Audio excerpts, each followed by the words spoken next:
Bom dia, boa tarde, boa noite. Nós estamos aqui para divulgar o nosso trabalho na área da música, aula de guitarra. Nós tocamos guitarra, violão, baixo, bateria e canto vocal, né? Que é a parte vocal. Mas só que nós agora estamos colocando só guitarra para facilitar. Porque para você que já foi meu aluno, para você que quer entrar, aprender a tocar guitarra, até não somente para dar aula, mas também para aprender, para tocar as músicas que você gosta.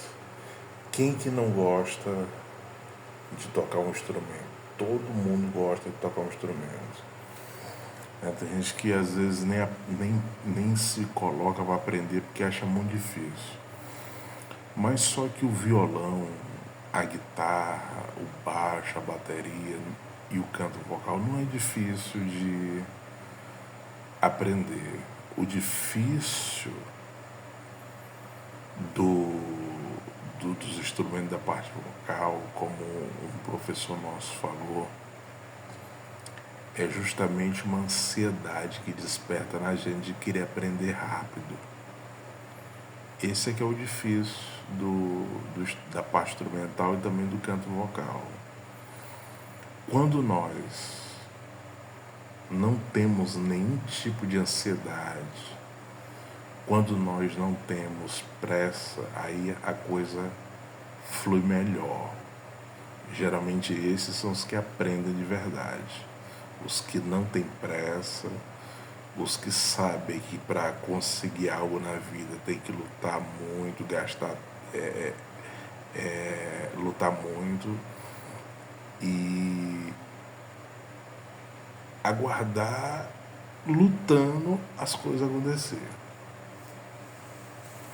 Então nós trabalhamos também com aulas de violão, aulas de história do Maranhão, história do Brasil, história da humanidade ou história geral, como queira, e também filosofia.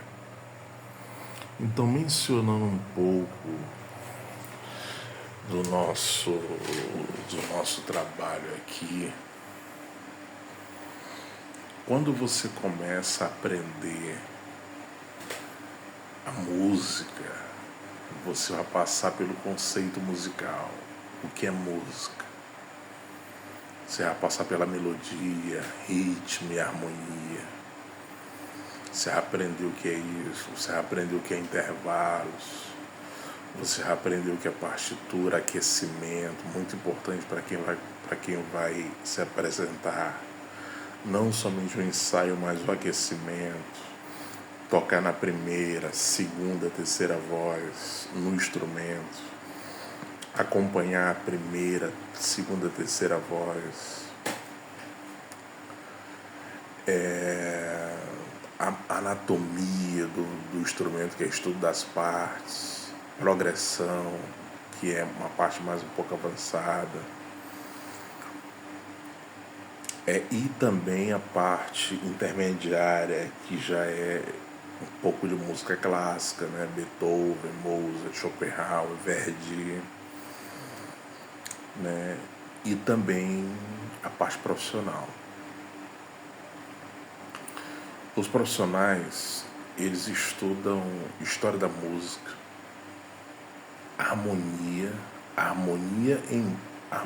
história da música, harmonia, isso envolvendo harmonia em bloco, envolvendo também acordes abertos com melodia de ponta,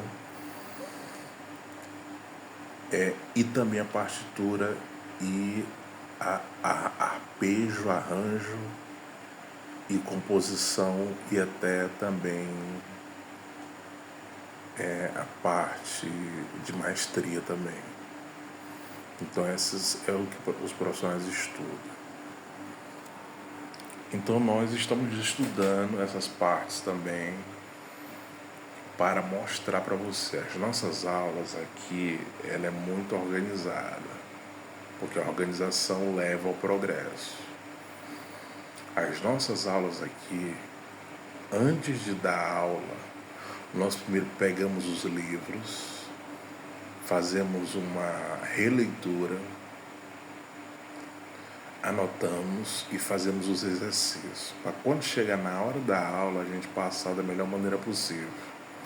Então, primeiro a gente também prepara a aula para poder passar essas aulas para quem está precisando. Bem, essas aulas que nós estamos divulgando aqui são aulas de guitarra, aulas de história do Maranhão, história do Brasil, história da humanidade ou história geral e filosofia. Essas são as aulas que nós estamos divulgando aqui. Essa foi a primeira parte, que é a parte da música, né? Para você ter uma pequena noção e saber que você está no bom caminho se você estiver conosco, porque você vai realmente aprender. Eu já faço esse trabalho há 25 anos, né? Tenho toda uma estrutura aqui, tenho 53 livros, já li para mais de 300 livros, entre os livros da escola que eu estudei, que foi a Escola Desse Galvão. Lá eu passava muito tempo lendo livro, né? E lá tinha muitos livros bons, e aí eu às vezes saía da aula e ia para lá para a biblioteca da escola ler. E aí também a Biblioteca Bendito Leite, que inclusive vai completar vai completar nessa década 100 anos. A Biblioteca Bendito Leite é a segunda biblioteca mais antiga do Brasil, fica ali em frente à Praça do Panteão, lá na Deodoro, aqui em São Luís do Maranhão. E também tem a biblioteca da UFMA também. Tem a biblioteca da escola, né? Que geralmente você vai quando você estuda, quando você está no ensino fundamental, ensino médio, você vai na biblioteca, você pega os livros, lê, num momento vago, né? E a biblioteca da UFMA, qualquer pessoa pode ir, pesquisar, né? E eu fui na biblioteca da UFMA, fui na biblioteca Bendito Leite, mas a biblioteca mesmo que eu mais vou é a Biblioteca Bendito Leite, porque a Biblioteca Bendito Leite é uma das bibliotecas hoje mais completas do Brasil, né? A política que a governadora Rosiana Sarney fez muito boa foi essa questão dos livros, né? Até porque a tradição do pai dela em termos de livros é muito boa. A tradição de Sarney em termos de livros é muito boa, né? Então eu, assim, falando modestamente, com muita humildade, já li para mais de 300 livros. Chegando aí na faixa dos 400 livros. Para poder te passar esse conteúdo também, nós somos concurseiro, pré-vestibulandos, nos preparando sempre para concurso e vestibular, né? E também as provas, que são provas de teste de conhecimento também. Então, para poder se manter, para poder também ajudar você, né? Porque essas matérias são matérias muito importantes para a nossa grade curricular. Nós vamos precisar dessas matérias praticamente todos os tempos. Todo o tempo a gente está precisando. A filosofia, porque quando você analisa melhor a história, melhor dizendo, é para você entender como é que o mundo funciona. O mundo não funciona da maneira que a gente pensa, né? O mundo tem sua própria maneira de funcionar e ele vai mudando muito rápido. E a gente tem que acompanhar essa mudança. E para a gente acompanhar essa mudança, a gente tem que pegar a primeira base com alguém que sabe, conhece do assunto, né? Que é a questão da tolerância. Quem não sabe, aprende. E quem sabe, ensina. Essa é a questão da tolerância. Então nós só sabemos que nada sabemos. É uma questão da humildade de Sócrates, né? Que Sócrates, ele diz: só sei que nada sei, mostrando a sua humildade diante da vastidão do conhecimento. Então, esse é o nosso trabalho. Falando um pouco da história da humanidade, história do Maranhão, né? A base que nós temos da história do Maranhão é baseada nos livros de Mário de Meireles, Nadir Ferreira de Nascimento. É a base de estudo que a gente teve na escola. Os livros que a gente leu na Biblioteca Medito Leite. E também as pesquisas que a gente tem feito sobre história do Maranhão. Então, no Maranhão, nós temos 9.000 casarões históricos. A maior parte desses casarões estão em São Luís e em Alcântara. A maior parte desses casarões. A maior quantidade desses casarões. Sendo que a maior quantidade dos casarões está em São Luís. Porque em São Luís nós temos 6.000 casarões históricos. 6.000 casarões históricos. Então esses casarões históricos, né, que antigamente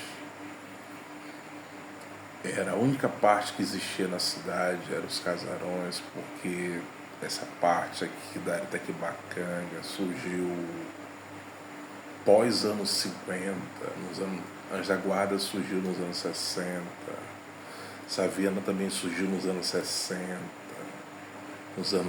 Saviana surgiu nos anos 50 para 60, né? O bairro mais antigo da Itaquibacanga é o Saviana. Ávila Embratel é a década de 80, né? Então temos esses dados que nós sabemos por pesquisa que a gente fez.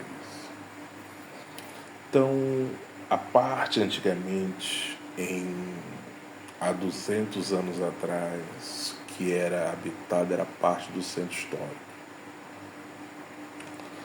As outras partes eram o Fortim, era o Fortim, né, que fica ali na praça, fica na praia da Ponta da Areia, o Fortim, e o centro histórico, né? E também Alcântara, que é uma cidade também histórica, que guarda muito acervo de casarões históricos. E tem também outras cidades antigas também na Baixada Maranhense que tem também casarões históricos.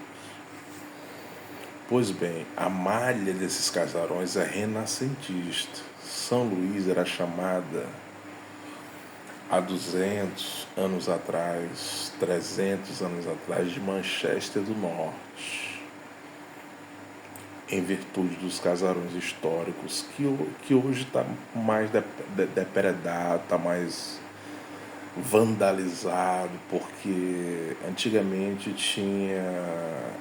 era mais bonito porque era mais preservado, né? E hoje os casarões, nós temos aí 278 casarões em ruína, nós temos 68 casarões também em ruínas, dá um total aí de mais de 300 casarões em ruína, em estado caindo os pedaços praticamente. E é necessária uma política pública, mas só que ao mesmo tempo que é necessária uma política pública em virtude desses casarões, é um desafio, né? Porque como são 6.000 casarões, é muito difícil fazer uma política para restaurar todos os casarões. Então, o mais viável seria restaurar pelo menos 50%, que já seria um avanço enorme, né, para a nossa capital. Porque a história da humanidade, a história do Maranhão, nós temos que conhecer ela, porque quando nós não conhecemos a nossa história, nós não somos de lugar nenhum. Já tem casos de maranhenses que foram para outros estados e disseram, não, eu sou daqui, tudo, mas tu é da onde mesmo? Não, eu sou daqui de São Paulo, eu sou daqui do Rio de Janeiro, porque não conhece a história da sua cidade. E é o que eu estou dizendo, quando a gente não conhece a história da nossa cidade, a gente não é de lugar nenhum. Então a gente tem que conhecer a nossa história para poder preservar e poder dizer, olha, eu sou de São Luís do Maranhão, sou de São Luís, você chegar em São Paulo, Rio de Janeiro, Rio Grande do Sul, Brasília, você não vai dizer que é de lá. Porque se você for dizer que é de lá, você está negando as suas origens, a gente não pode esquecer nossas origens. E aí você tem que conhecer, né, a história do Maranhão, a história de São Luís, conhecer essa questão histórica mesmo, essa questão também contemporânea, porque a história não é só história antiga, ela é também história atual, o que está acontecendo hoje na atualidade, a perspectiva, né? Então, isso é muito importante. Falando um pouco sobre a história do Brasil, nós acabamos de completar 200 anos, ou 200 ou mais anos de independência. A independência do Brasil surgiu não por Dom Pedro dizendo nas margens do Ipiranga, né, em São Paulo, que ele é independência ou morte, como está escrito, que essa escrita for escrita por escritores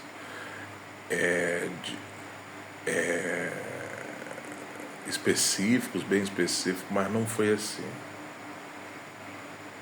A independência do Brasil, falando um pouco sobre a história do Brasil, foi um arranjo entre a elite brasileira e a coroa portuguesa. Nós, o povo, eu faço parte com muito orgulho do povo,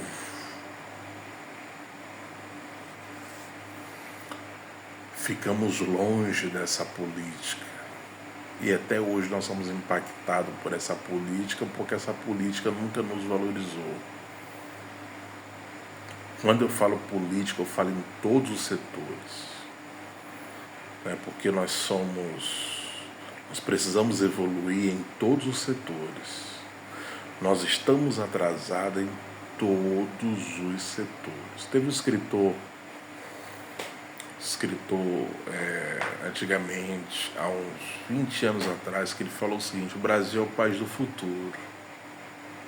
Ora, o Brasil tinha tudo para ser o país do futuro, porque nós temos água, nós temos um solo que tudo dá, que toda plantação dá, nós temos uma riqueza em termos de vegetação, de biodiversidade muito grande.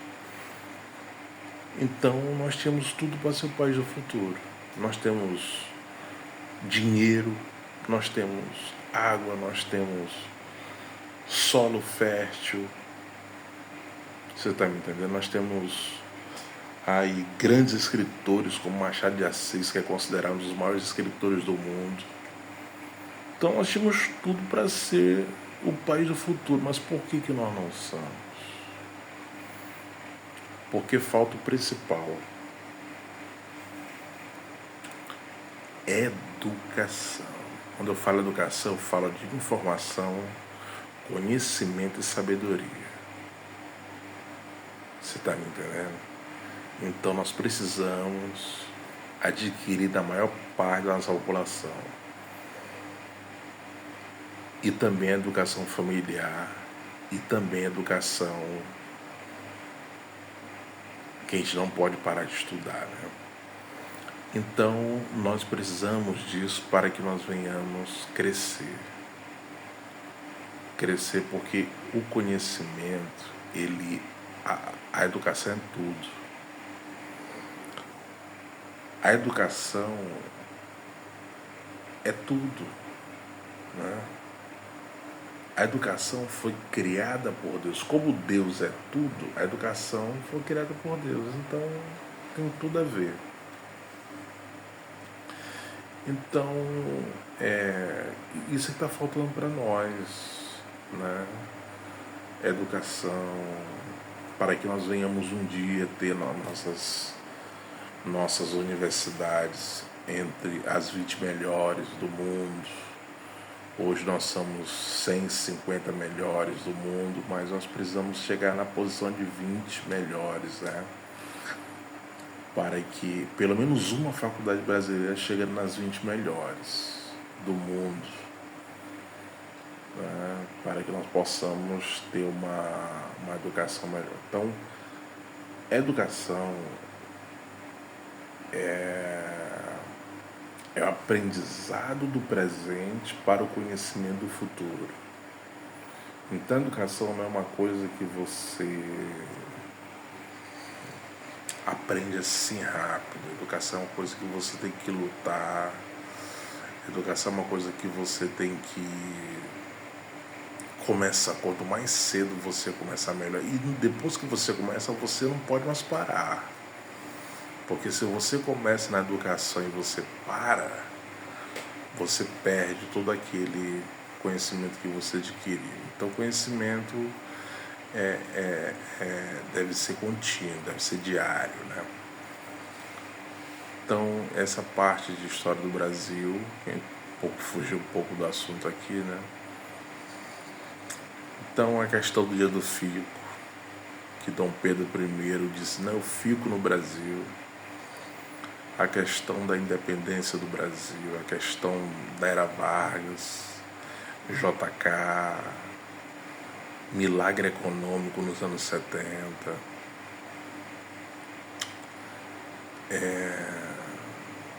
Tudo isso envolve a história do Brasil, né?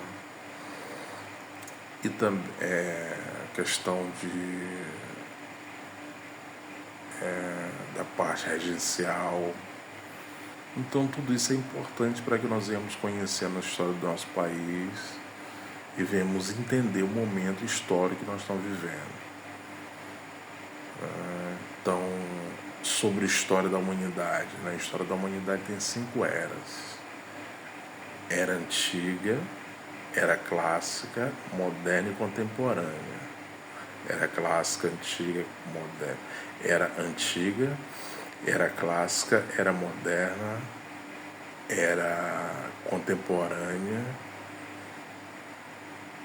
pré-história, era antiga, clássica, moderna e contemporânea. Essas aqui são as 5 eras da história da humanidade. Eu vou explicar vagarosamente o que significa isso. A pré-história é um período da história que o homem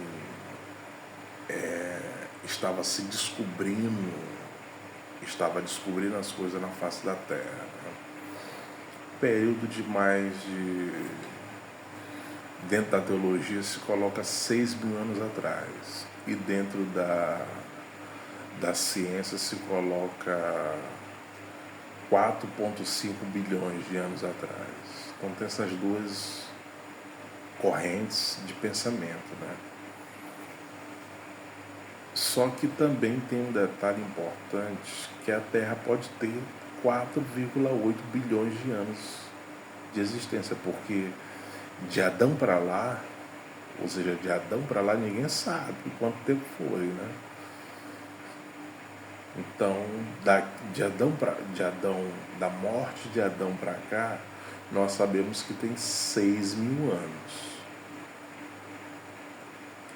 Mas de Adão para lá, nós não sabemos. Então, pode ser que a Terra tenha toda essa quantidade que eu acabei de citar aqui de anos. Mas de certo mesmo é que a humanidade tem 6 mil anos. Assim, da morte de Adão para cá, né? Então veja bem, então essa fase depois de Adão é tida como a pré-história. E aí se desenvolveu as civilizações naturalmente. A civilização que se desenvolveu foi a civilização da Mesopotâmia, que foi a primeira civilização que existiu. Que o nome Mesopotâmia significa entre rios. O nome Mesopotâmia significa entre rios. Então, a Mesopotâmia foi a primeira civilização, depois veio o Egito, depois veio a Babilônia, Médios Persas, Grécia, Roma. Na Era Moderna veio a igreja, né? A igreja que era o feudalismo. E na Era Contemporânea, a diplomacia dos países, né? Diplomacia dos países da nossa era. Então, essa aí é a história da humanidade dividida em suas 5 eras. 5 eras da história da humanidade. Porque a história da humanidade tem 5 eras.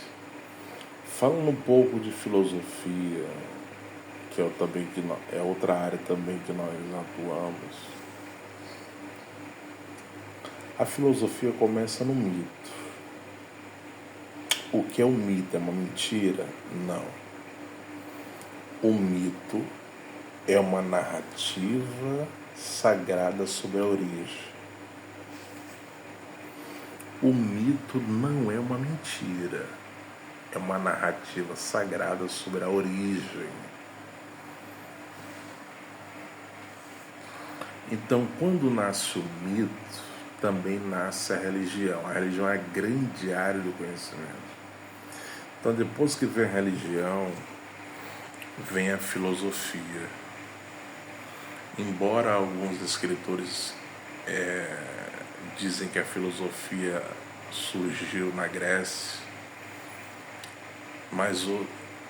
embora alguns escritores dizem que a filosofia surgiu muito antes da Grécia, né? O ato de filosofar surgiu muito antes, as questões que envolvem a humanidade, a descoberta, mas de pronto mesmo a filosofia surgiu propriamente formalizada como filosofia e a parte mais marcante na Grécia Antiga. Surgiu também na Grécia Antiga a poesia, surgiu na Grécia Antiga a ágora, que era formada por 50 elementos. Surgiu também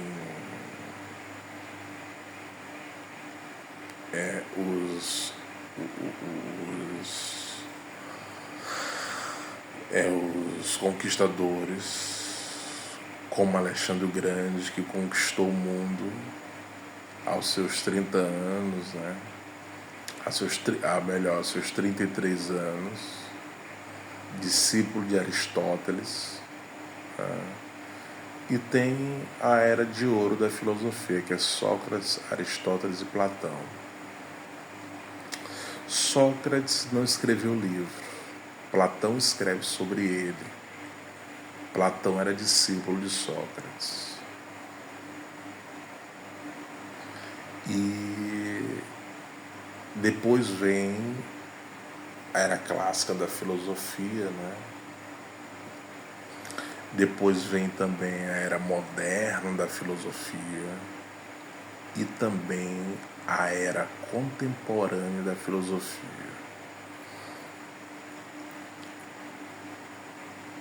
Então, falando um pouco da nossa, que está mais próximo da nossa era, né? Da nossa era moderna, surgiu a filosofia alemã. Todos os livros da filosofia alemã são bons. Todos os livros são bons e de muita qualidade.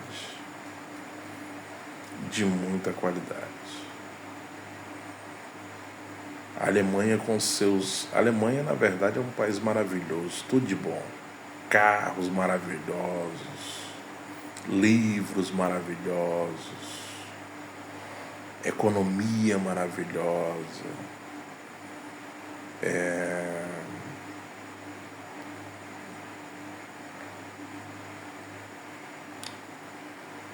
indústria de armas. Ou seja, por que você está falando de armas? Porque as armas, tem uma ciência envolvida nas armas.